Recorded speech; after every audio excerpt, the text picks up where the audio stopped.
Hi, I'm James. I'm here to show you how to make a lovely upcycled bird feeder from a plastic bottle. What you'll need: one large empty bottle and 2 wooden spoons, some twine and some small scissors, and of course some bird feed. How to make it?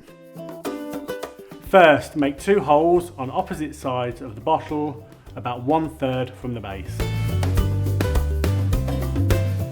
Just be careful of your fingers. Push the spoon through both holes to make the first perch. Push your second spoon through the new holes to create a cross shape with your other spoon. Use scissors to create drainage holes in the bottom.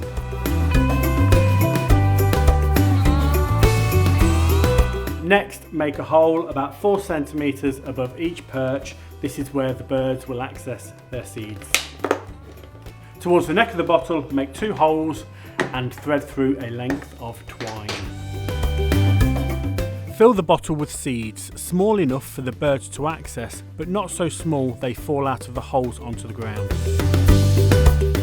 Now you're ready to hang up your feeder from a tree or other suitable place, like a washing line. Now you can sit back and enjoy summer, hopefully with some new garden guests. Find more garden ideas you'll love on our website.